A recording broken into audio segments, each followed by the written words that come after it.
ఆంధ్రప్రదేశ్ ప్రభుత్వం మరో సంచలన నిర్ణయం తీసుకుంది. ఈ మేరకు ఇంటర్మీడియట్ పరీక్షల్లోని కీలక మార్పులు చేయనుంది. అదేవిధంగా ఇంటర్ ఫస్ట్ ఇయర్ పరీక్షలను నిర్వహించబోమని ఇంటర్మీడియట్ బోర్డు కార్యదర్శి కృతికా శుక్లా ప్రకటించారు. తాము కేవలం సెకండ్ ఇయర్ పరీక్షలు మాత్రమే నిర్వహిస్తామని స్పష్టం చేశారు. పరీక్షల ఎత్తివేతకు సంబంధించి ఈ నెల 26 వరకు విద్యార్థుల తల్లిదండ్రుల సలహాలు సూచనలు నిర్వహిస్తామని పేర్కొన్నారు.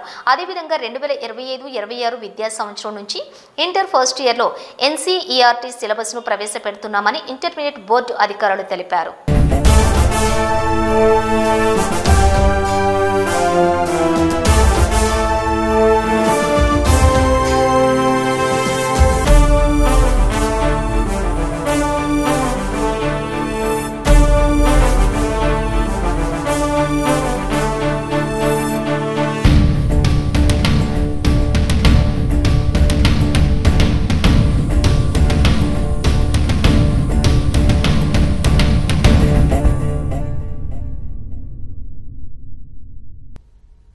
ముఖ్యంగా చూస్తే సైన్స్ కోర్సెస్లో we are adapting NCERT books as it is.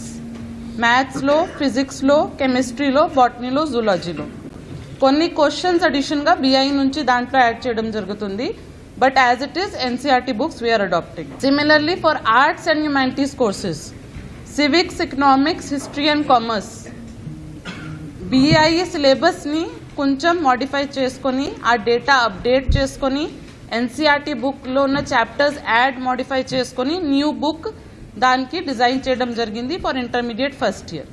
చాలామంది MBPC అడుగుతున్నారు, అంటే అది తీసుకుంటే we can appear for both NEET and JEE, ఎక్కడ స్టూడెంట్కి ఇంక్లినేషన్ ఉంటే అక్కడ వెళ్తారు. సో ఇది అడ్రస్ చేయడానికి we are introducing second subject as elective. So 1 language compulsory, second language is elective. అది కాకుండా you can also take a subject, academic subject. So we are proposing merger of subjects. Maths 1A 1B will be single subject now. 2 subjects kaakunda single subject ga avutundi. Similarly botany zoology will be single subject biology, it will be single subject biology. So each stream will have 5 subjects.